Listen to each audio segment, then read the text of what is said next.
नमस्ते विद्यार्थी मित्रों। आज हम कक्षा 10 स्पर्श भाग 2 का तीसरा पाठ तातारा वामिरो कथा का दूसरा भाग पढ़ेंगे। तो मैं मित्रों पहले भाग में जो पढ़ाया उसके 2 क्वेश्चन अभी करता हूँ। तो पहला क्वेश्चन, ये तातारा वामिरो कहाँ की कथा है?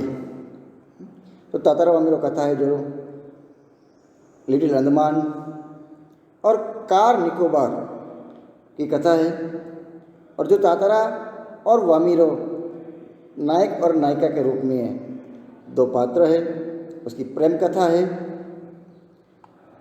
एक जो द्वीप विभक्त होने की कथा है।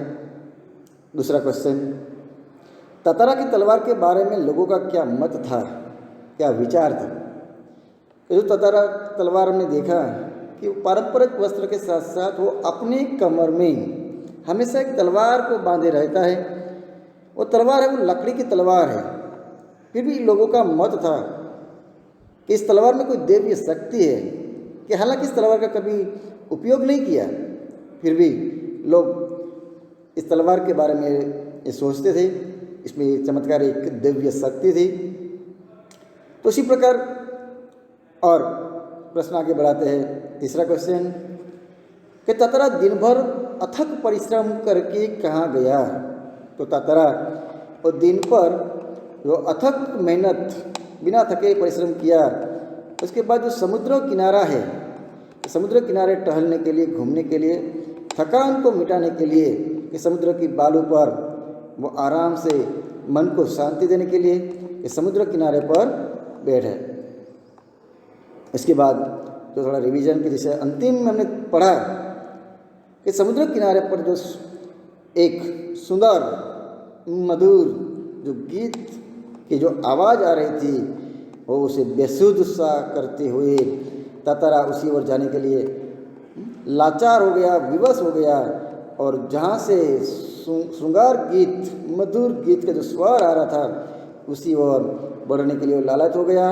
अंततः वहाँ पहुँच गए जहाँ से एक लड़की समुद्र किनारे पर डूबते हुए किरणों का जो आनंद ले रही है, और वहाँ पर वो बेसुध सी समुद्र के किनारे समुद्र की जो लहरों पर सूर्य के अंतिम किरणों को निहारती हुई श्रृंगार रस और गीत वो गा रही थी।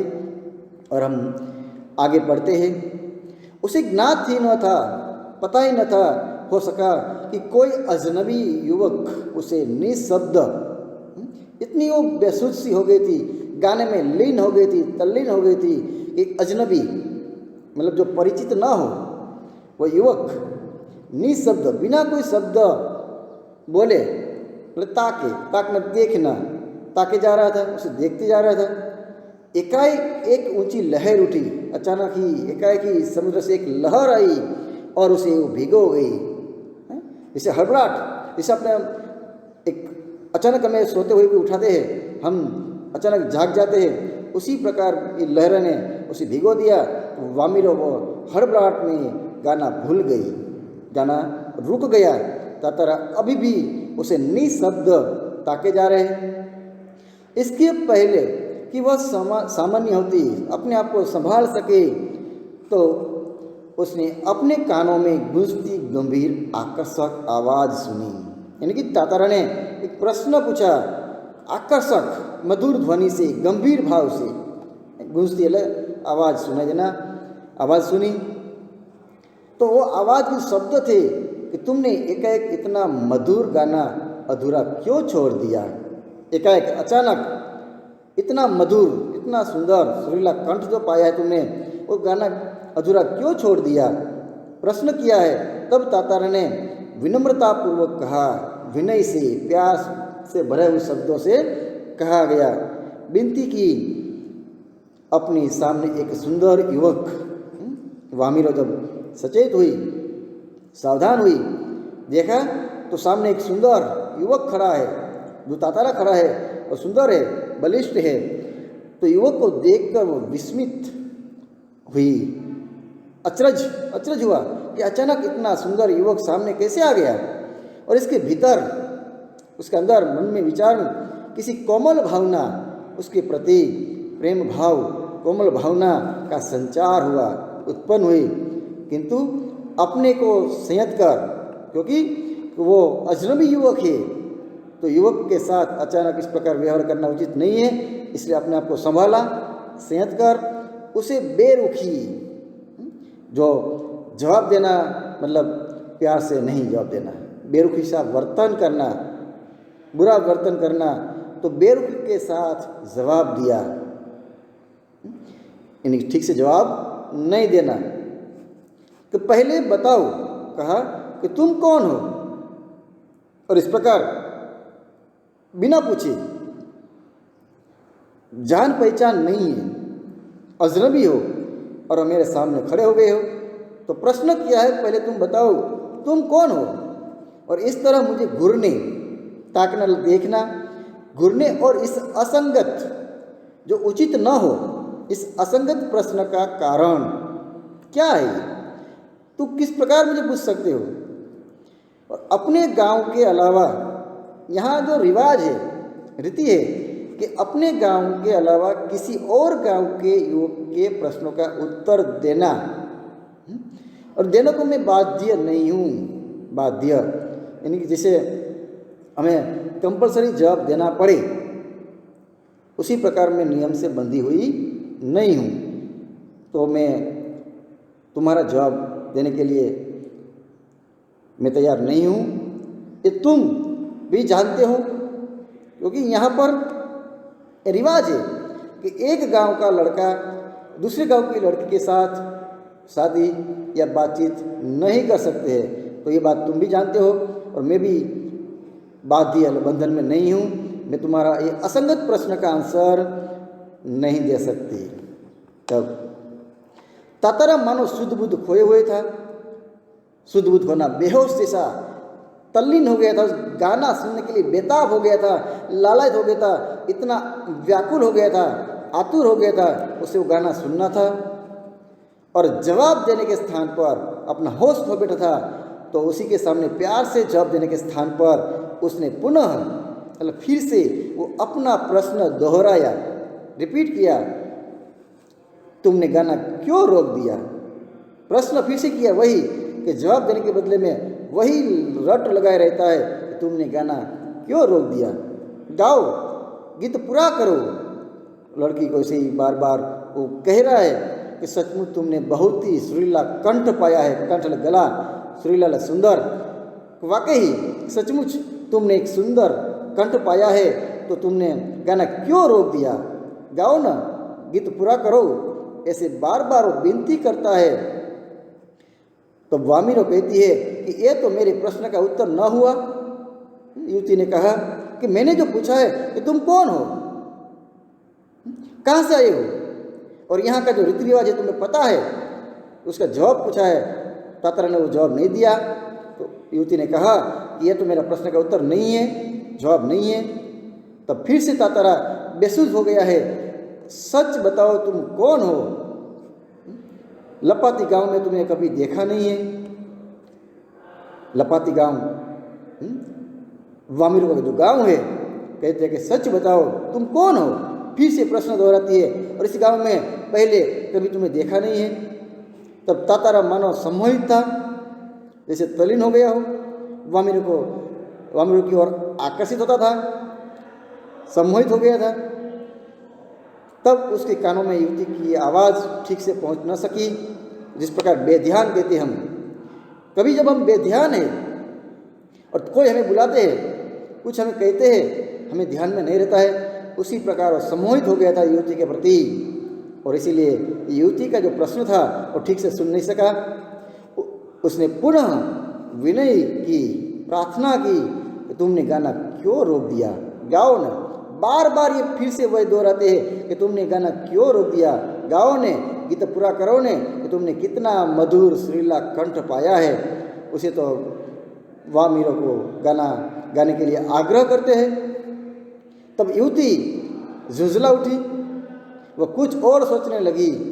अंततः उसने निश्चयपूर्वक एक बार पुनः लगभग विरोध करते हुए कड़े स्वर में कहा जैसे तातारा का विरोध करना, कड़े सख्ताई से, जोर से, जैसे डांटते हुए आवाज़ से युवती झुंझला कर, गुस्से होकर उसने कड़े स्वर में कहा, दृढ़ता, मतलब कि जो बेरुखी जवाब दिया। उसी प्रकार कमअक्ल, मूर्खता की भी कोई हद होती है, बेवकूफ़ी की कोई हद होती है। मैं जब से परिचय पूछ रही हूँ और तुम बस एक ही राग आलाप रहे हो, एक ही बात कह रहे हो। गीत गाओ ना, गीत गाओ ना। आखिर क्यों क्यों मैं गीत गाऊं? तुम्हें पता नहीं है यहाँ का रिवाज? क्या तुम्हें गांव का नियम नहीं मालूम? रिवाज, नियम, रीति रिवाज। इतना बोलकर वह जाने के लिए तेजी से मुड़ती है, अपने गांव की ओर मुड़ना, तेजी से झड़प से वो गांव की ओर जाने के लिए आगे बढ़ती है। तब तातारा को मानो कुछ होश आया, सचेत हुआ कि लड़की जाने के लिए तैयार हो गई, युवती जाती है, मुड़ गई है। तब सचेत हुआ, थोड़ा होश आया, उसे अपनी गलती का एहसास हुआ कि मुझसे गलती हो गई है, कि इस प्रकार एक अकेली लड़की के साथ इस प्रकार दृढ़ता, बेवकूफ़ी से बात नहीं करनी चाहिए। एहसास होना लगा, पता चलना मैंने गलती कर ली। वह उसे उसके सामने रास्ता रोकर मानो गिड़गिड़ाने लगा, विनती करना, गिड़गिड़ाना। उसका रास्ता रोककर बैठ गया, उसे रुकने के लिए आग्रह करने लगा, मुझे माफ़ कर दो, मैं बेसुध सा हो गया था, पता नहीं था, मुझे माफ़ कर दो। जीवन में पहली बार मैं इस तरह विचलित हुआ हूँ। एक घटना, एक वक्त ऐसा मेरे सामने पहली बार आया है कि मैं आज किसी को देखकर विचलित हो गया हूँ। तुम्हें देखकर मेरी चेतना लुप्त हो गई, होश हवास गायब हो गए। मैं तुम्हारा रास्ता छोड़ दूंगा। पहले नाम के बारे में पूछते हैं, मुझे बता दो, मैं तुम्हारा रास्ता छोड़ दूंगा, बस अपना नाम बता दो। मैं सिर्फ आपसे आपका नाम पूछ रहा हूँ, बाद में मैं आपका रास्ता छोड़ दूंगा। तो तातारा ने विवशता में, जैसे विवश लाचार होकर आग्रह किया, युवती को कहा, तुम्हारा नाम बताओ। उसकी आंखें युवती के चेहरे पर केंद्रित थी कि विवशता से भरा चेहरा से वो युवती को बार बार देख रहा है। उसके चेहरे को देखते हुए चेहरे पर केंद्रित थी और उसके चेहरे पर सच्ची विनय थी, मतलब विनम्रता। सचमुच मुझसे गलती हो गई, मुझे माफ़ कर दो। विनय से वो याचना भरे शब्द गिड़गिड़ाते हुए कहा, तुम्हारा नाम बताओ। तब युवती कहती है, वाह नी रो, दूर से चिल्लाते हुए एक रस घोलती आवाज़। एक रस घोलना मतलब आसपास के जो माहौल है, आसपास के वातावरण में, समुद्र किनारे पर शांत माहौल में कि वामिरो शब्द हो आसपास गुंजाई उठा, आवाज़ उसके कानों में पहुंची।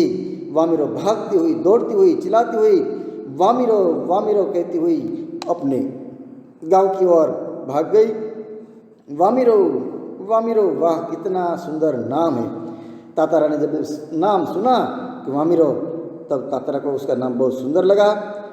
कल भी आओगे ना यहाँ? भागती हुई तातारा है, वो वामिरो को कहते हैं कि इसी स्थान पर कल भी यहाँ आओगे ने? तातारा ने याचना भरे स्वर में कहा, याचना प्रार्थना करते हुए, विनती करते हुए, कुछ मांगते हुए वो ऐसे ही विनय से भरे हुए स्वर में कहा कि कल भी यहाँ पर आओगे ने? तब वामिरो है वो भागती हुई जा रही है कि नहीं, शायद कभी नहीं। इसी प्रकार मना करते हैं, क्योंकि यहाँ पर जो बंधन है, रूढ़िवादी परंपरा है, उसके चलते हुए शायद जीवन में कभी नहीं मिल पाएगी। इस प्रकार शायद शब्द का प्रयोग किया है, कभी नहीं।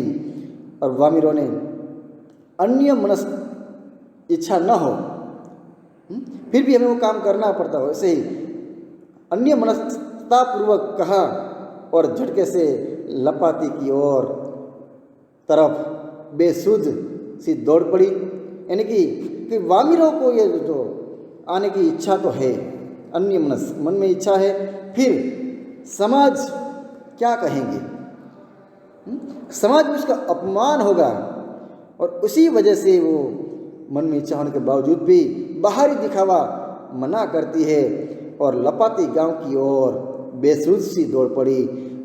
तो वामिनो भी के तातारा की ओर आकर्षित हुई है, उसे भी होश उड़ गए हैं और पीछे तातारा के वाक्य गूंज रहे थे।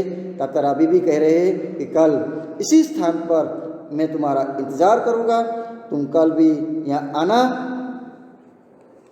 तब वामिरो मेरा नाम तातारा है, भागती हुई वामिरो जा रही है। तातारा अपना नाम बताता है कि मेरा नाम तातारा है, कल मैं इसी चट्टान पर के समुद्र किनारे जो चट्टान है, पत्थर है, पर प्रतीक्षा करूँगा, राह देखना, इंतजार करना, तुम्हारी बाट जो होगा राह देखना, जरूर आना। इसी प्रकार भागती हुई तातारा वामिरो को कहते हैं कि कल इसी पत्थर पर मैं तुम्हारी बाट जो होगा जरूर आना। तब वामिरो रुकी नहीं, वामिरो लगातार भागती जा रही है। तातारा उसे जाते हुए निहारता है, देखता है, और तातारा कहते हैं याचना भरे स्वर में कि कल इसी स्थान पर आना, मैं तुम्हारी राह देखूंगा। अब वामिरो घर पहुंचकर भीतर ही भीतर कुछ बेचैनी महसूस करने लगी, बेचैन व्याकुल सी हो गई कि बार बार तातारा का याचना भरा चेहरा उसके सामने आ रहा। गिर करते हुए कहते कल भी यहाँ आना, विनय से कहा था, प्रेम से कहा था, लेकिन बाहरी जो दिखावा है वामिरो का उसे भूल जाने की बात सोच रहे हैं, पर अंदर उसका जो मन है वो व्याकुल हो गया है, बेचैन हो गया है, बेचैनी महसूस करने लगी है। और उसके भीतर अंदर तातारा से मुक्त होने की एक झूठी छटपटाहट थी। उसे बाहरी दिखावा से वो तातारा से मुक्त होना चाहती है, छटपटाहट थी, लेकिन कि उसे बाहर से मन से निकालने का प्रयत्न करती है। और एक जल्लाहट से ही, यानी दरवाजा को झड़प से ही धक्का देना, जल्लाहट से मैं उसने दरवाज़ा बंद किया और मन को किसी और दिशा में, मतलब तातारा को भूलने के लिए अपने कमरे में चली गई, दरवाजे को झपाक से बंद किया और मन को कोई दूसरे कार्यों में लगाने के लिए, और तातारा का जो याचना भरा चेहरा उसे जो बार बार सामने आ रहा है, उसे मुक्त होने के लिए वो अपने दिमाग को किसी और दिशा में ले जाने का प्रयास करती है ताकि वो तातारा को भूल जाए। तब कि बार बार तातारा का याचना भरा, याचना प्रार्थना करता हुआ जो चेहरा है, गिर गिराता हुआ चेहरा है, याचना भरा चेहरा उसकी आंखों में तैर जाता है। जितना भी झूठी छटपटाहट से भूलना चाहती है, फिर भी वो तातारा का चेहरा बार बार सामने आ जाता है। उसने तातारा के बारे में कई कहानियां सुन रखी थी, जैसे इससे पहले कि तातारा है वो बहादुर मसीहा मददगार युवक है, वो आसपास के गांव में सभी की मदद करते हैं। ये कहानियां उसने सुन रखी थी। मानो कि जिस प्रकार हमारे यहाँ पर भी समाज में भी कोई घटना घटती है, कोई अच्छा कार्य करता है, तो उसकी जो ख्याति है, प्रसिद्धि है, आसपास के विस्तारों में फैल जाती है। अभी जो कोरोना 19 के समय जिस प्रकार अमरेली के धारासभ्य विरोध पक्ष के नेता परेश धानाणी वो जो कार्य कर रहे हैं, उसी प्रकार आसपास के इलाकों में जो प्रसिद्ध होते हैं, ऐसे ही वो कहानियाँ सुन रखी थी। तो उनकी कल्पना में वो एक अद्भुत साहसी युवक था, अद्भुत और साहसी निडर युवक था। उसने कल्पना किया था अभी तक कि वामिरो ने अब तक तातारा को देखा नहीं था, पर वो लोकमुख से जो सुना था कि पासा गांव में एक युवक था, बलिष्ठ, शक्तिशाली और सुंदर, और सबका मसीहा है, तो इसी प्रकार उसने ये सुना था, कल्पना की थी, एक अद्भुत साहसी युवक था। किंतु वही तातारा उसके सम्मुख अब जो पहला रूप था साहसी, बलवान, निडर, मसीहा का रूप था, अब जो सामने आया है सम्मुख एक अलग रूप में आया है, प्रेमी के रूप में आया है कि सुंदर, बलिष्ठ, किंतु बेहद शांत, सुंदर है, बलिष्ठ बलवान है, बेहद एकदम शांत स्वभाव वाला है, सभ्य संस्कारी और भोला भाला, क्योंकि याचना भरा स्वर में कहा है कल आना, उसे भोला सा लगा। तो उनका व्यक्तित्व कदाचित वैसा ही था, यानी कि जिस समय वामिरों ने कल्पना की थी कि मेरे भावी भरतार, मेरे स्वामी कैसा होना चाहिए, तो वैसा ही था जैसा वो अपने जीवन साथी के बारे में सोचती रही थी।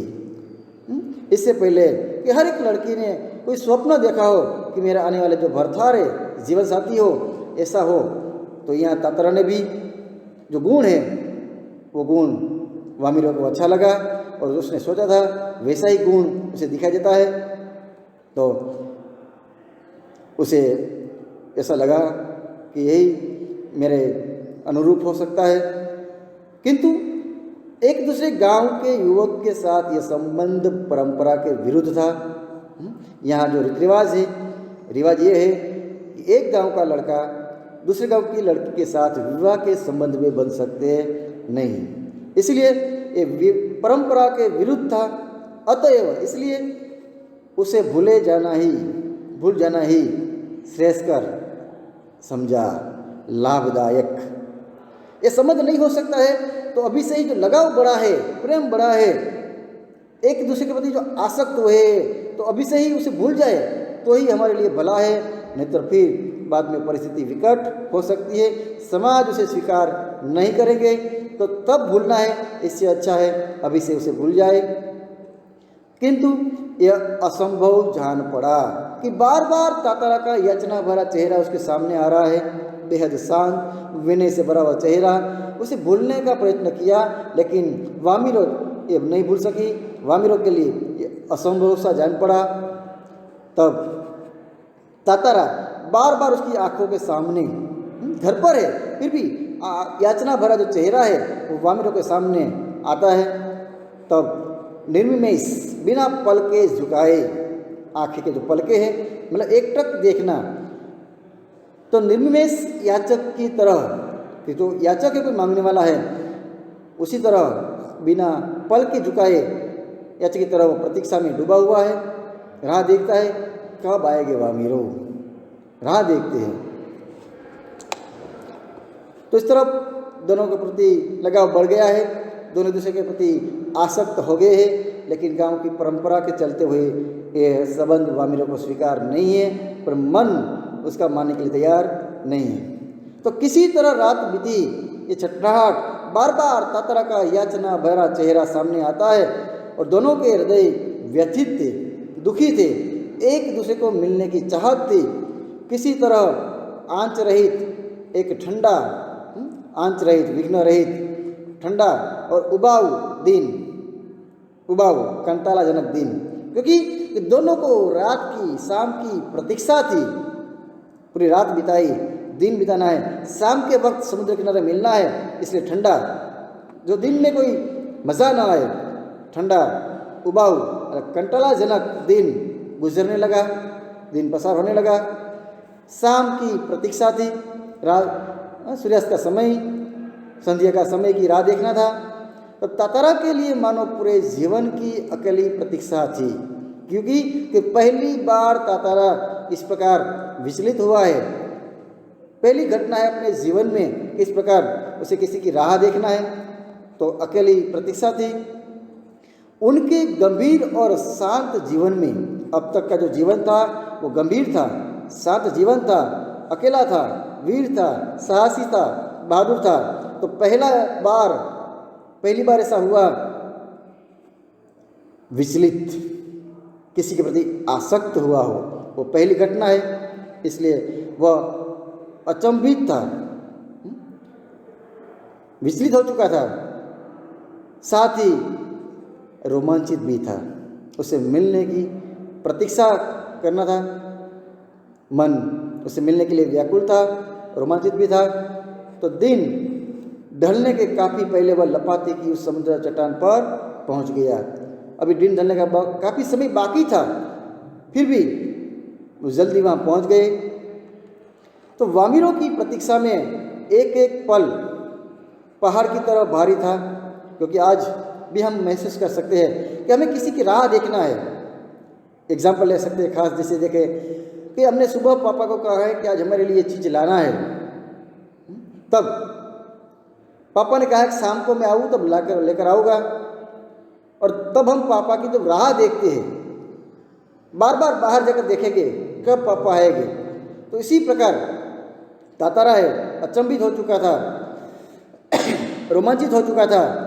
दिन ढलने से पहले वह पहुंच गया था, चट्टान पर बैठ गया था, और वामिरों की प्रतीक्षा में उसे एक एक समय पल पहाड़ की तरह भारी लग रहा था, बहुत बड़ा समय लग रहा था। उस दिन बहुत उसे बड़ा हुआ, भारी महसूस हुआ। उसके भीतर एक आशंका भी थी, शायद न भी आए। मन में शंका दौड़ रही थी, अगर वामिरो न आई तो? ये प्रश्न है, स्वाभाविक है।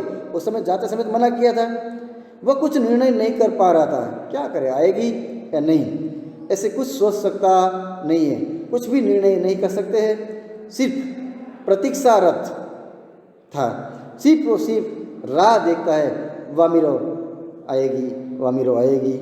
बस आस की एक किरण, आशा की एक किरण, जिस प्रकार सूर्य की अंतिम किरणें होती है, इसी प्रकार एक आने की भी एक अंतिम किरण थी, जो समुद्र की देह पर डूबती किरणों की तरह कभी भी डूब सकती है। यानी कि संभावना न भी आए, हमने सिर्फ संभावना व्यक्त की है कि जैसे सूर्य की जो अंतिम किरण के समुद्र में डूब जाएगी, उसी प्रकार भी आने की एक ही आशा की किरण है, तो वो भी कभी भी समुद्र में डूब सकती है।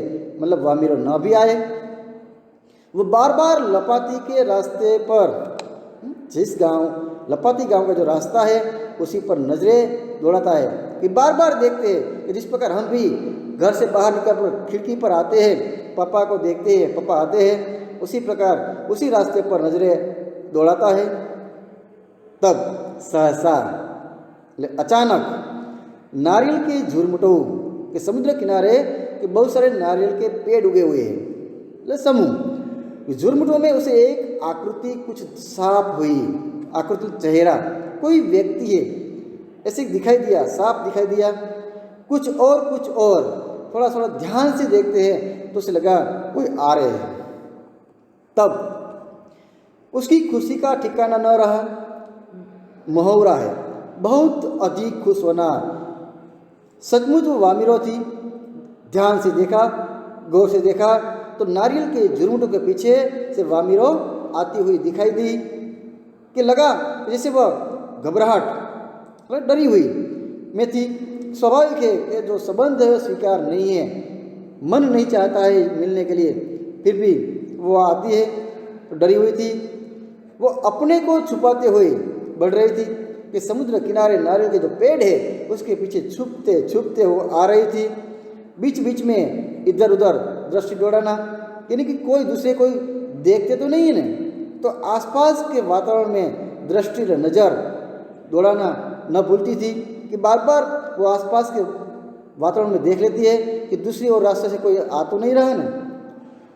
फिर तेज कदमों से कि चारों ओर देखकर अपने जो गति है, कदम है, वो तेज किए, चलती हुई तातारा के सामने आकर ठिठक गई, अरे रुक गई, जल्दी से वहाँ आ गई और रुक गई। कि दोनों शब्दहीन बिना कुछ बोले एक दूसरे को आमने सामने ताकना, देखना, दोनों शब्दहीन थे।